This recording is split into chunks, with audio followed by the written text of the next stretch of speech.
자, 오늘 반갑습니다. 2016년 11월 16일.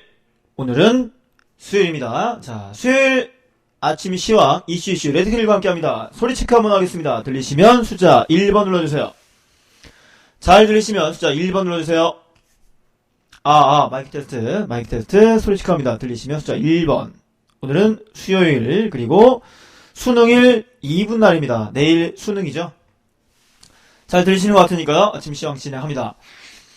야, 오늘 이슈는 어떤 내용들을 가지고 왔느냐. 일단은 미증시를 당연히 볼 수밖에 없는 부분이고요. 그리고 뉴욕 마감 내용과 함께 국내 증시의 흐름들, 그리고 뉴스들 봐야겠죠. 자, 11월 16일 수요일 아침 시황 이슈 바로 진행합니다. 일단 미증시입니다. 자, 다우지수가 빠지질 않습니다.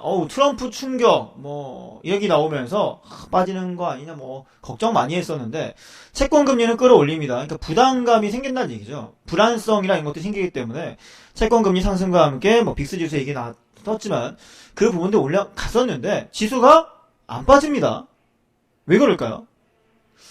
아무래도 이제 사업가 출신이다 보니까, 미국의 경제를 이제, 운영하는 데 있어서 뭔가 좀 도움이 되지 않을까라는 기대감이 있을 수도 있고요. 새로운 새로운 전략이라고 할까요? 정책들이 나올 수 있을 것이다. 그리고 수혜받을 만한 것들이 있을 것이다라는 기대감이 있는 것 같습니다.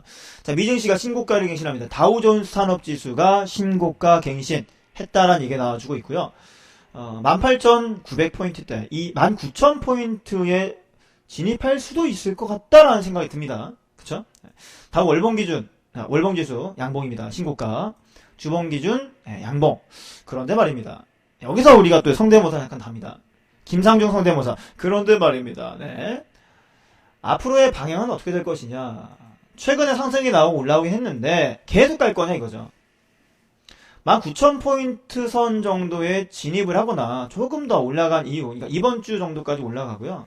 다음 주 이후부터 다시 재조정이 나올 수도 있지 않을까 생각이 듭니다. 요렇게 했다가 요렇게 해서 빠져가지고 18,000포인트 중반 해서 초반선 정도에서 지지라인을 다시 확인해야 올라갈 수 있는 기틀을 만들어 줄 겁니다. 그래서 오늘 수요일장인데요.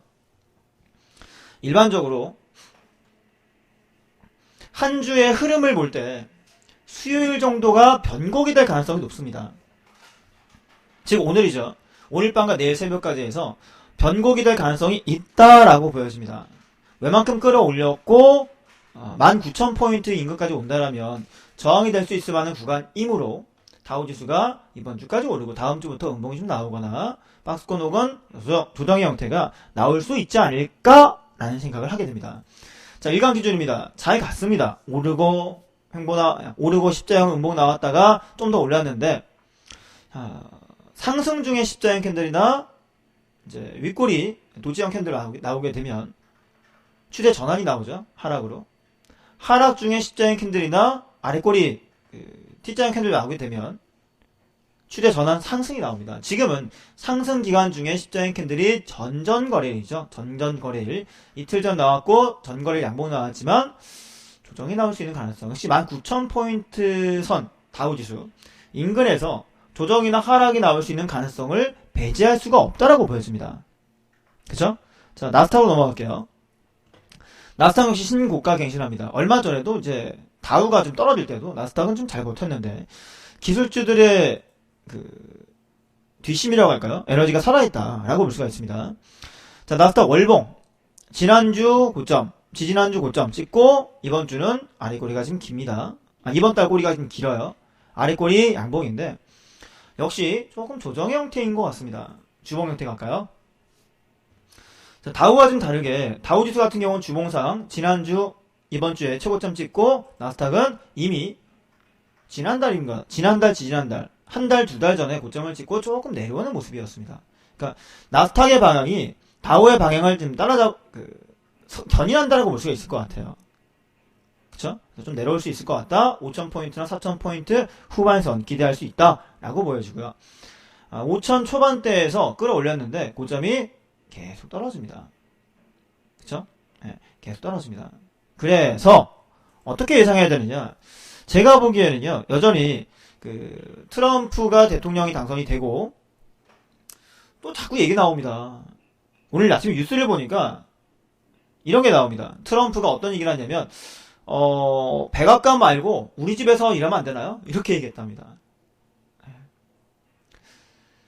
본인이 살고 있는 집이 그 트럼프 타운가요? 트럼프 타운 58층 펜트하우스에서 거주한다고 들었는데 거기가 집무실도 있고 뭐 아주 그냥 대박이다라고 해가지고 거기서 일보면 안 되냐고 얘기를 합니다. 지인들한테 지금 조언을 구하고 있다고 합니다.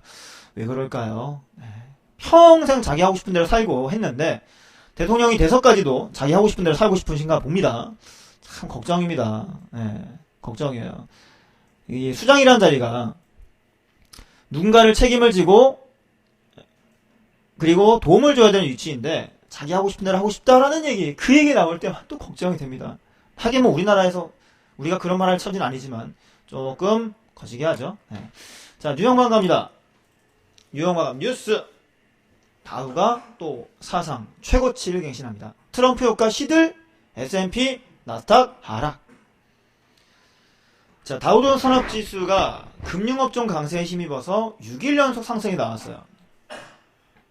사흘째 사상 최고치를 행진했는데 단기 급등에 따른 차익 실현 매물, 트럼프의 이민자 추방 발언, 기술주들이 급락을 했습니다. 왜냐면요, 이런 게 있어요. 우리나라도 그런 게 있는데, 잠깐만요. 화면 위치 좀 변경할게요. 여기, 펜으로 글씨 좀 써야겠어요. 아무래도 펜으로 글씨 쓰게 위치 조정하고요. 우리나라 이제 근로자를 보시게 되면 비중이 100%는 아니지만 정확하지는 않지만 과거에는 우리나라 이제 한국인들, 그러니까 국내 거주자들의 비율이 높았습니다. 그쵸? 근데 요즘에는요, 어디 공장이라거나 아니면은 식당을 가보세요. 밥집을 가거나 공장을 가시게 되면 여기에 외국인 노동자들이 굉장히 많습니다. 노동자. 공장뿐만 아니라 IT 업계에서도 관련 내용들이 있다는 거예요. IT에서도 인도 사람들이 잘한다고 해서 인도인들이 많이 배치가 되어 있기도 하고요. 드론 같은 경우도 인도에서도 많이 이제 활성화되어 있고요. 그리고 영화 같은 업계에서도 영화 쪽도 그렇습니다. 영화는 이제 발리우드라고 해서 발리우드, 헐리우드가 아니라 인도 영화들이 또 이제 어느 정도 그 비중을 찾아가고 있습니다. 뭐 그런 영화 많이 보셨죠? 영화 보고 있는데 갑자기 막 춤추고 노래해요. 배우들이 뭐예요? 발리우드 영화예요. 인도인들이 그 부분들을 많이 찾아가고 있고요. 그리고 IT 업계에서도 인도 사람들, 그러니까 외국인이죠. 외국인들의 그 입지가 늘어나고 있다는 겁니다. 식당 같은 경우 가면 중국인들이나 저쪽 조선족 오셨던 분들이 식사하셨대요? 네, 뭐 드릴까요? 베트남 오신 분도 계시고. 자, 외국인 노동자들이 산업 전반에 차지하고 있습니다. 우리나라도 그런데 미국도 마찬가지라는 겁니다. 그러한 시기에 외국인 노동자들 추방 발언, 이민자 추방 발언 얘기 나오면서 업계가 휘청거린다는 거죠. 실리콘밸리를 가더라도 거기에 외국인 노동자라기보다 기술자들이 많이 있습니다. 자, 그 건으로 인해서 나스닥이 떨어진 거예요. 그죠? 기술주들이 급락하면 혼조세에 나타났다는 얘기는, 나스닥 받았던 얘기는 관련 내용이랑 엮여서 볼 수 있다는 겁니다. 아셨죠?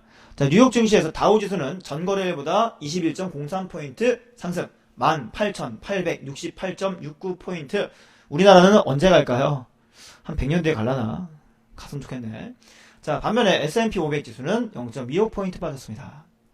나스닥도 18.72포인트 빠졌습니다. 0.01 빠지고, 다우만 0.1% 정도. 그러니까 약간 강보합에서 플러스 알파 정도 올랐다라고 보시면 될 것 같아요.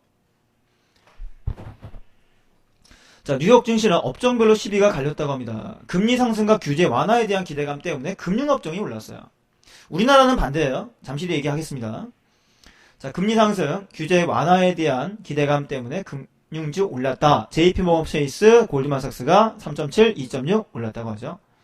그리고 얘기했던 대로 이민자 추방 발언 때문에 기술주가 급락했습니다. 통신도 빠졌습니다.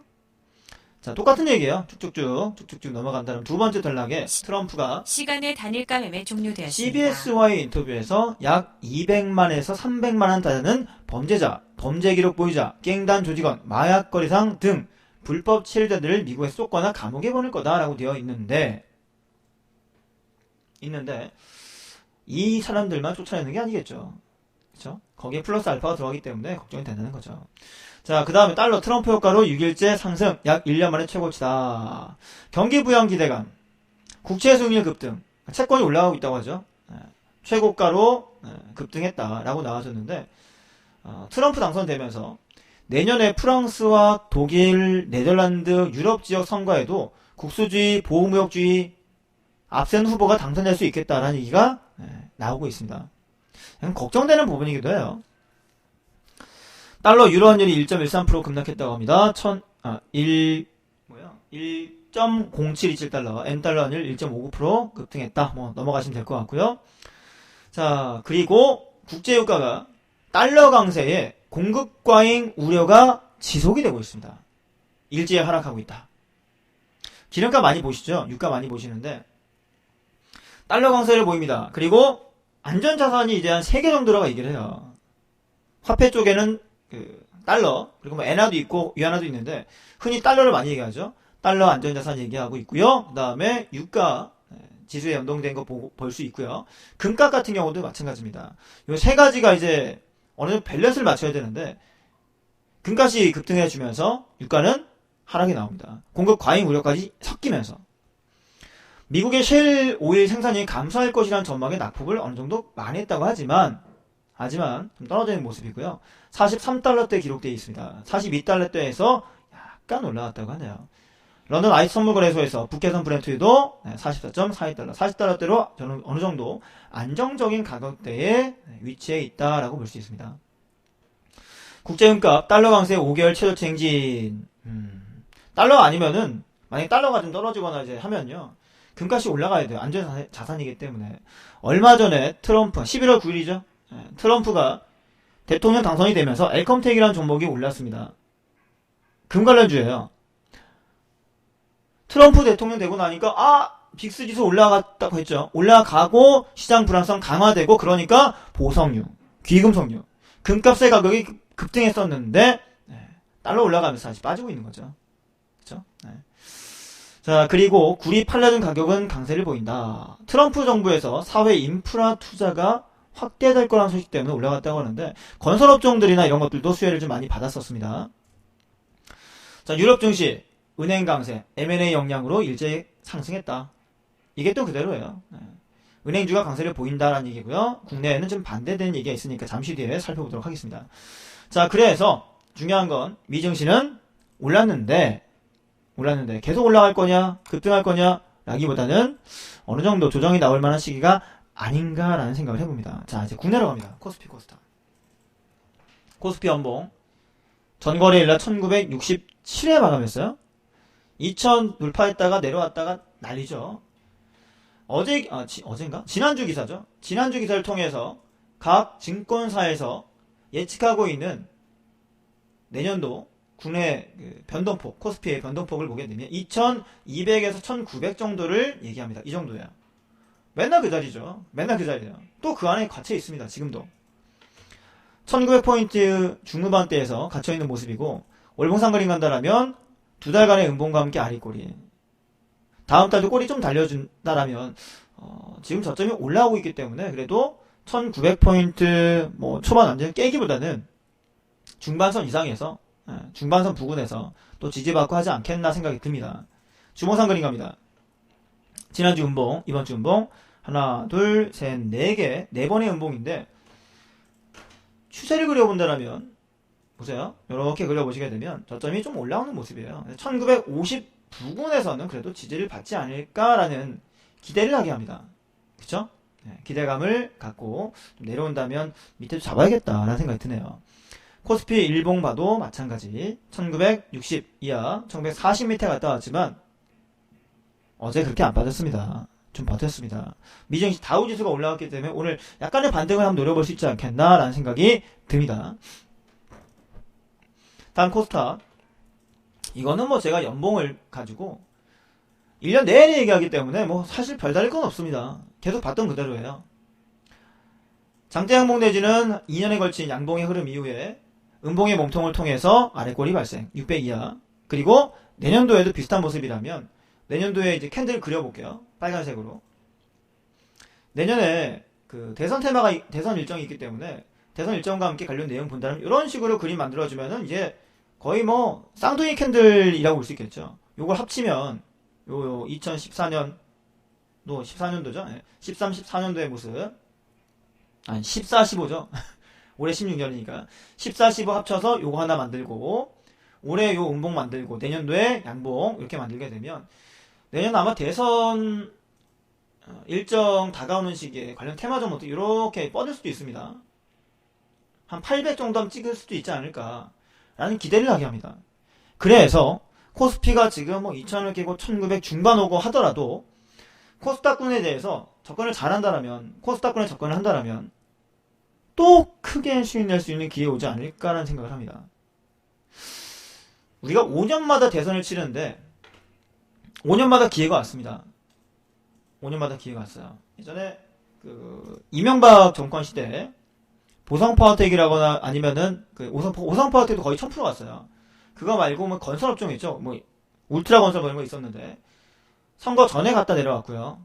관련 종목들이 대선 관련해서 엮인 종목들이 뭐 거의 코스닥군에서 많이 나왔어요. 1000원 미만 종목, 흔히 동전주에서 이게 10배 이상씩 올라가는 기염을 토하기도 했습니다.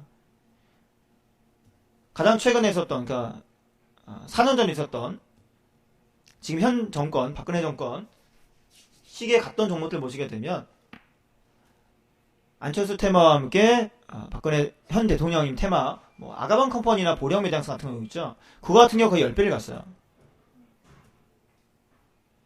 안내비라거나 관련 테마 종목들, 안테마 종목들은 5배에서 8배 이상 갔습니다. 10배 가까이. 근데 그런 것들이 어디서 나오느냐? 코스피군에 있는 종목들, 안정적인 종목들이 터질까요?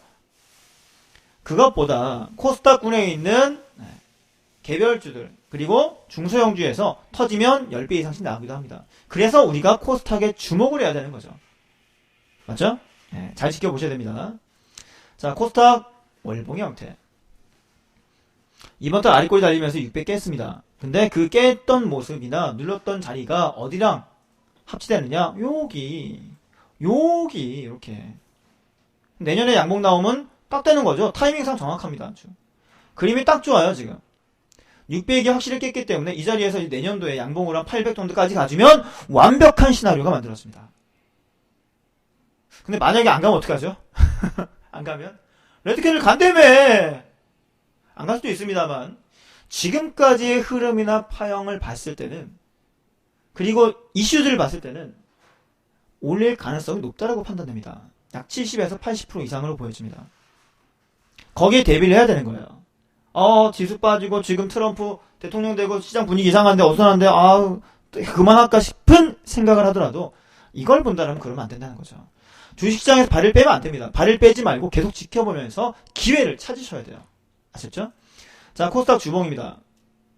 지난주에 아랫꼬리 길게 양봉, 이번 주에 음봉인데 몸통이 두껍지 않아요. 그죠? 잘하면은 이게 640선만 돌파해주고 30선 버텨준다라면 60 뚫고 올라갈 수 있는 가능성도 있지 않을까. 뭐 어차피 올 연말까지 빠진 다음에 내년에 올라가면 되니까. 아니 내년에 다시 꼬리 달려서 600 부근이나 이하 오면 좋으니까. 그쵸? 그렇게 보시면 되고요. 일봉입니다. 급락했던 자리에서 지금 600포인트 이상 610에서 20선 부근 정도에서 20 전후입니다. 정말 열심히 버티려고 합니다. 애를 쓰는 게 딱 보여요. 그죠? 그렇다면 외인의 수급만 좀 들어오기 시작하면 다시 올라갈 수 있는 기회는 있다라고 판단되는 겁니다.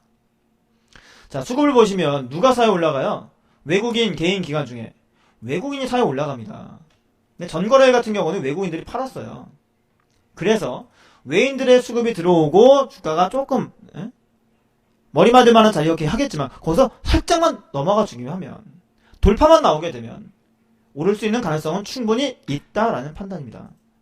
그쵸? 자, 그렇게 해서 국내 증시 코스피 코스닥 한번 쭉 살펴봤고요. 이제 뉴스로 넘어갑니다. 금일 뉴스 많지 않아요. 딱 10개. 몇 개요? 10개입니다. 보통 기사가 많으면 제가 설명드리느라 시간이 별로 없어가지고 한 기사당 1분 뭐 전후해서 하고 싶은 말을 못했는데 오늘 많지 않으니까 충분히 얘기하면 될 것 같습니다. 자, 기사 넘어갑니다. 첫 번째 기사. 한국투자증권인가요? 한투. 초대형 증권사의 첫 발을 내딛는다 라는 기사입니다. 자, 이달 채권 2천억을 발행한다고 해요. 자기 자본 대비 4조 원이 육박한다고 하는데, 잠시만요. 한번 여쭤보고요. 네. 자, 육박한다고 되어 있는데, 증권사별로 자기 자본 현황이 나와 있습니다. 여러분, 제가 지난달이었나? 지난달이었던 것 같은데, 그 증권사별로 자기 자본에 따라 가지고 서비스할 수 있는 내용이 추가된 건이 있어요. 4조 이상이면은 뭐를 할 수 있고, 뭐 8조 이상 뭐 할 수 있고 나온 게 있어요. 네.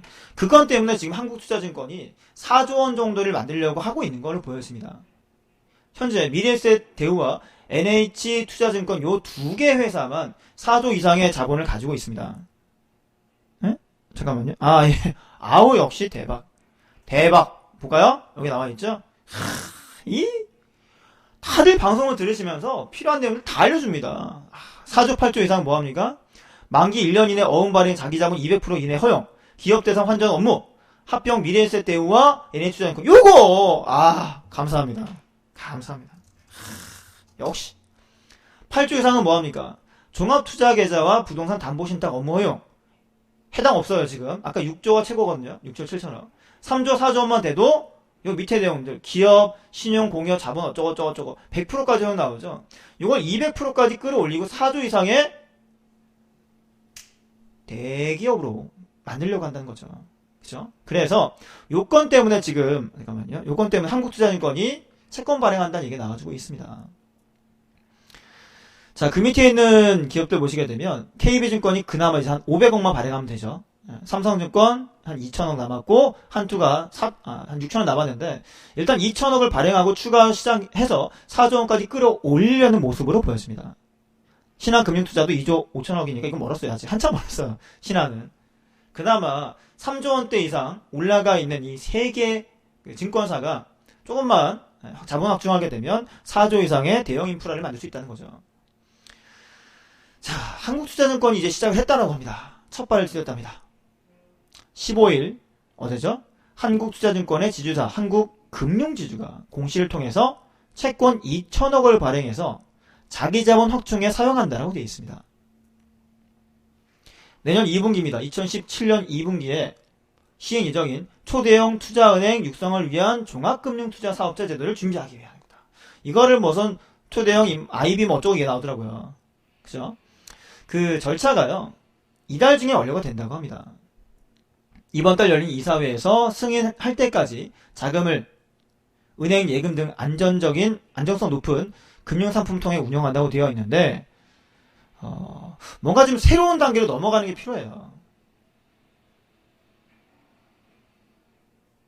지금 있는 거 있죠?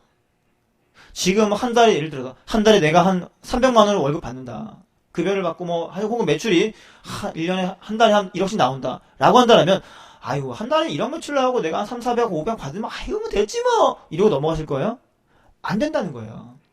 지금 내가 있는 단계에서 새로운 단계로 넘어가서 더 많은 일을 해야 되고, 더 많은 자본을 만들어야 되고, 수익을 늘려야 돼요. 이런 욕심이 없으면요, 회사가 발전할 수가 없고, 성장할 수가 없습니다. 자, 그래서 지금, 한국투자증권의 행동이 굉장히 매력적으로 다가옵니다. 그쵸? 네, 시작했다는 얘기죠. 자본금 2천억 추가하면 4조까지 6천억가량 모자란다고 되어 있어요. 관련해서 다양한 수단을 통해서 추가 증자 계획을 세울 거다라고 되어 있습니다. 초대형 증권사로 키우겠다는 의지를 보여주고 있다고 합니다. 자, 그래서 관련 얘기 나와준 게 있고요. 현재 자기자본 넘는 거는 두 군데밖에 없어요. 두 군데. 미래에셋 대우와 NH투자증권. 원래 NH투자증권이 1등이었는데요. 미래에셋 대우, 요거 이제 인수합병하면서 6조 7천억으로 1등으로 자리를 바꿨습니다. 그쵸? 내년에 1월 탄생하는 KB증권의 자기자본이 3조 9,500억 정도 된다고 합니다. 현대증권과 KB투자증권. 내년에 되고 난 다음에 준비하겠죠.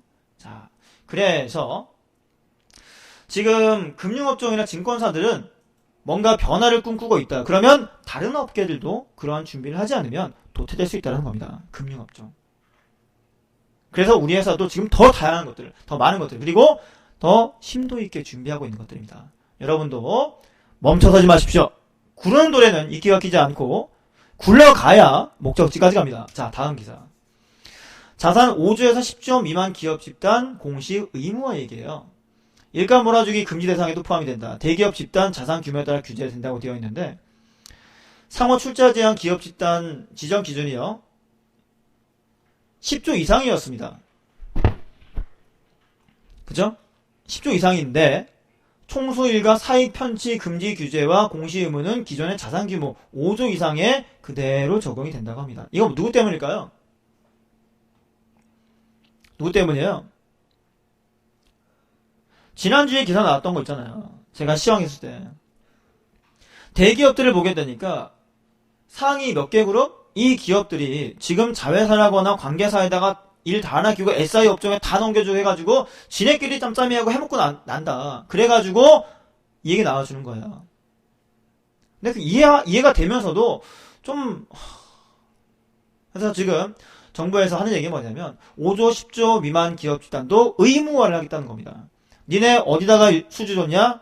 얼마 매출을 줬냐? 하면서 니네 가족 그룹이잖아. 니네 자회사잖아. 딴 데 좀 주고 공정하게 가라. 이렇게 강제하겠다는 거죠. 의무화를 통해서. 같이 먹고 살아라. 그 얘기입니다. 상호 출자 현황을 기업 집단 현황 공시 항목에 추가하는 개정을 담았다고 합니다. 채무 보증 현황도 공시하도록 개선했다. 라는 얘기. 다음에 항공주를 사들인 버핏입니다. 미국 항공주 사들인 버핏 항공 주가 일제히 상승. 아메리칸 항공 등 12억 달러어치 샀다고 하죠. 과거에 투자 실패 경험이 있었어요. 그런데 또 산답니다. 복수전이겠죠. 아무래도 화제를 일으키고 있다. 자, 투자의 규제력을 알려진 워렌 버핏의 투자회사인 버크셔 해서웨이가 미국 항공주를 대거 사들였다고 합니다.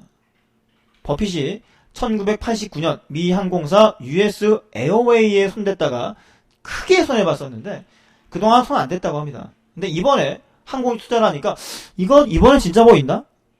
옛날에 그렇게 까먹었는데 다시 투자하는 거 보니까 뭐 있나? 라는 생각을 하고 있다는 거죠. 사람들이. 자, 공시에 따르면요. 버크셔 해서웨이가 9월 말 현재 아메리칸 항공 주식 7억 9,700만 달러 델타항공이요. 이거 제가 옛날에 신혼여행 갈 때 탔었나? 델타를. 그때 대한항공 탈 걸. 델타 타가지고 귀찮아 힘들더라고요. 갈아탔는데 별로 안 좋아요.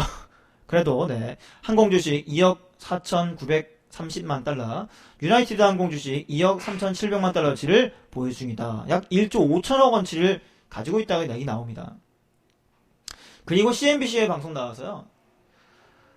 버크셔 해서웨이가 사우스웨스트 항공 지분을 취득했다라고 밝히기도 합니다. 그러니까 과거에는 실패했지만 뭔가 확신을 가지고 뭔가 기대감이 있다. 재료가 있을 것이다. 라는 사람들의 호응이 있었던 것 같습니다. 주가는 상승합니다. 미국 증시 아메리칸 항공 주가가 3.8, 델타가 3.4, 사우스웨스트는 3.3, 유나이티드는 2.2. 그런 게 있어요. 어떤 게 있냐면 실패했지만 예전에는 최근에 투자했던 것들이 성공을 하고 있고 어쨌든 오마하의 현인이고 투자의 규제라고 알려지던 전 세계적으로 투자를 제일 잘한다고 알려진 사람 중에 한 명이잖아요. 근데 그런 사람이 투자한다고 하니까 뭐 있나 보다 싶어가지고 따라가는 거예요. 그쵸? 왜 그런 거 있잖아요. 여러분 주변에도 이 사람은 부동산 손만 대면은 5배씩 먹고 10배씩 먹고 나온 사람이 있어요. 그럼 그 사람이 또 이번에 여기 내가 사고 있는데 괜찮은 것 같아. 한마디 하면 살까 안 살까요? 사겠죠. 그런 분위기입니다.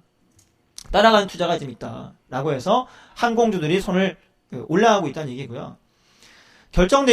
내렸던 부분들이 임원진들이, 경영진들이 내린 건지 아니면 혼자 단독적인 판단인지는 아직 나오고 있지 않다고 합니다. 항공산업은 최근 저유가, 노사화, 부가서비스 유리화, 합병 등으로 경쟁 완화 등 수혜를 입고 있다. 그러니까 유가 하락의 영향이 좀 크지 않을까 싶기도 해요. 유가 하락 영향이 좀 있고 그리고 운영 부분에서도 좀 안정화가 되어 있는 것 때문에 산 게 아닐까? 라는 생각이 좀 듭니다. 다음 얘기입니다. 이 국채 얘기가 나오는데요. 국채는 누구 때문이에요? 트럼프 때문입니다. 트럼프 때문에 국채 금리가 오르고 있다. 국채 인버스 ETF 눈여겨볼만하다 얘기 나와주는데요. 미국과 한국의 국채 금리가 2%를 넘어섰습니다. 아유, 2%로 뭐, 그거 뭐, 은행금리 뭐, 그 정도밖에 안 되는데. 라고 생각되시죠? 보통 일반적으로, 채권금리가 높은 편은 아니에요. 뭐, 3년, 5년, 10년, 20년물 채권 등이 있는데, 그런 채권들이요, 이자율이요, 높지 않아요. 1%대, 제로금리도 있습니다. 제로금리도 있고, 1%대, 많이면 2, 3%대면 굉장히 높은 거고, 채권 같은 경우에 4%, 5% 넘어간다 그러면, 대기업들은 절대 그렇게 안 줍니다. 중소기업이라거나 이제 막 형성된 회사들이 한 4%, 5% 주죠. 근데 국채금리는 정말 안정적으로 하기 때문에 이자율이 별로 없어요. 근데 2%까지 넘어섰답니다. 급등했다는 얘기예요. 누구 때문에? 트럼프 때문에. 대선 이후에 금리 상승 계획이 나옵니다. 연 1%대였던, 자 보세요. 나오잖아요. 딱. 연 1%대였어요. 금리가. 국채금리가 10년물이 2% 넘어섰다고 합니다. 그래서 제가 올 여름부터 얘기했죠. 채권 쪽으로 얘기가 나오고 있고 그쪽에 사람들이 관심을 갖고 있는 것 같다. 저도 그쪽을 좀 알아보고 있다. 보세요. 지금 이제 가을 들어 겨울 접어들면서 채권 얘기가 나오기 시작합니다. 또 트럼프가 여기서 불을 지폈죠. 그죠? 자, 그러면서 채권 투자하거나 ETF 쪽으로 사람들의 관심이 돌고 있다. 여러분도 좀 볼 필요는 있다라는 겁니다. 금융도 ETF 펀드 쪽으로 보시게 되면 미래에셋 타이거 은행 ETF, 뭐 코덱스 은행 ETF, 투자 월스트리트 투자 은행 원 이런 것들 나와 있는데 국채 쪽에서는 삼성 코덱스 10년 국채 선물 인버스 ETF 쪽이 있다. 근데 이게 만만치는 않습니다.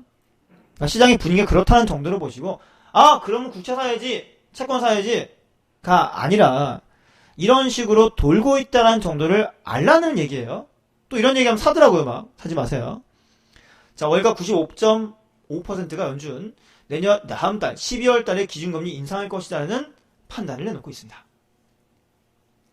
월스트리트 저널 57명 대상으로 질문했다고 하는데 어쨌든 올해 안에 한 번 정도는 인상할 거다라고 했는데 요게 여름부터 몰고 왔죠. 6월 달 넘어갔고 7월 넘어섰고 8월 넘어갔고 9월 넘어갔고 이번 달도 넘어갔잖아요. 그래서 다음 달에는 기준금리를 올리지 않을까 라는 얘기가 나오고 있습니다. 올해 안에 하겠다 했으니까 그렇지 않을까 싶습니다. 그러면은 기준금리 인상 얘기가 나와주면 또 단기적으로 악재가 되겠죠. 충격이 나오겠죠. 그래서 연말 조정이 나와준다라면 기회를 잡을 수 있을 것 같습니다. 연말 조정 시 기회를 보자. 자, 매출이 줄었는데 이익은 흑자예요. 증가예요. 불황형 흑자가 나오고 있다고 합니다. 3분기 상장사의 실적 분석입니다. 매출은 2.8 빠졌어요. 영업이익은 올랐습니다. 왜 그럴까요? 구조조정, 저금리, 절감효과. 성장은 없습니다. 허리띠만 졸라맨 거예요. 그러니까 매년 연매출이 100억이었던 회사가 70억으로 줄었다고 칩시다. 그런데 흑자가 났어요. 영업이익이 플러스 났습니다. 그건 무슨 말이냐? 매출은 줄었는데 흑자 났다는 얘기는 영업이 늘었다는 얘기는 회사 내부의 고정비라거나 지출을 최대한 줄였다는 거예요. 즉 뭐 광고비라거나 아니면은 직원들 뭐 인센티브를 더 뺐다라거나 아니면은 고용 감축이죠. 인원을 빼버렸다거나. 그래서 지출이 줄었으니까 그나마 영업이익이 올라간 거예요. 이거는 정말 참 슬픈 일입니다. 슬픈 일이에요. 매출도 늘고 영업이 늘어야 되는데 매출은 줄었는데 영업이 늘었다는 얘기는 남아있는 사람들 중에서 정리할 거 정리하고 뭐 뺄 거 빼고 안 줄 거 안 주고 불황이죠 진짜. 언제쯤 좋아질까요? 쉽지 않습니다. 매출 상위 10개사 중에 7개가 매출 줄었다고 합니다. 4분기는 좀 보자 라고 나와줍니다. 자, 케미포비아라고 이게 나와주는데요. 이게 뭐냐면 세입증후군 이런 거예요. 세입증후군이나 이제 아토피 이런 것들 때문에 새집에 잘 안 들어가잖아요. 그것 때문에 지금 친환경 인증 제품들을 내놓고 있다. 인증 경쟁을 벌이고 있다. CO2 감소, 저탄소, 유럽 섬유 배출품 품질 인증 이게 나와주는데 이런 것들이 아무래도 이제 환경 문제 지금 대두가 되고 있고요. 그리고 아토피 환자가 이제 늘고 있죠. TV 프로그램 보니까 이창훈 배우 있잖아요. 그 자식들, 딸내미도 아토피 때문에 저기 시골 가 있던데. 이런 인증 부분들이 경쟁적으로 지금 치열해지고 있다. 인증 획득 러쉬를 보이고 있다고 합니다. 아마 여러분들도 그분 계실 거예요. 자녀가 아토피 있다라거나. 자, 그 다음에 뭐냐. 수능 10시에 개장합니다. 10시 개장해. 수능 하루 내일입니다. 그래서 은행 영업시간이 10시에서 5시로 변경이 됩니다. 증시도 마찬가지로 은행이나 증권사 업무랑 동일하게 하기 때문에 1시간 늦게 시작, 1시간 늦게 끝납니다. 그리고 시간의 거래는 6시로 동일하다. 라는 얘기. 자, 생명보험업계가 지금 굉장히 힘들어요. 자본확충을 지금 목매달고 있습니다. IFRS 17 도입 때문에 좀 늘려주세요. 연기 좀 해주세요. 했는데, 안 돼. 그냥 해. 아우, 큰일 났네. 돈 끌어들여야겠네. 라고 해서 지금 자본확충에 목숨 걸고 있다는 얘기가 들려오고 있습니다. 넘어갈게요. 자, 마지막 기사. 어제 농어바이오 급락했죠. 그저께. 16일 중부지방국세청으로부터 추징금 149억 9,947만 3,607원. 야, 7원까지 받아먹으려고 하네. 받았다 공시했습니다. 자, 법인세 정기세무조사에 따른 것으로 납부기한이 12월 31일이에요. 자기 자본의 8.5%를 내라는 얘기입니다. 그러면서 이 부분 때문에 급락이 있었다라는 판단입니다. 정말 무서워요. 뭐 하나 잘못 걸리면요.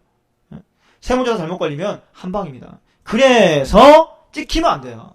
너무 눈에 띄어도 안 됩니다. 눈에 띄거나 찍히면 한방입니다. 진짜. 농어바이오 급락했잖아요. 진짜. 국세청 세무조사 나오고. 뉴스 막 뜹니다. 지금. 왜 빠졌을까요? 물어보셨는데 일단은 차트상의 구간도 있었겠지만 이러한 내용을 품고 있었다라고 보시면 됩니다. 자, 그래서 여기까지 보시고요. 오늘 수요일장. 수요일은 왜 수요일이에요? 수익나라고 수요일입니다. 자, 여러분 오늘도 대박 나시기 바라고요. 여기는 함께하면 좋은 방송 성공하는 자동매매 함께해요. 매일 위너 트레이더. 현재 시간부터는 선재공개님께서 마이크 잡고 방송해 주실 겁니다. 선재공개님 마이크 넘겨드리겠습니다. 여러분 대박 나십시오. 지금까지 양몽캔들 레드캔들이었습니다. 감사합니다.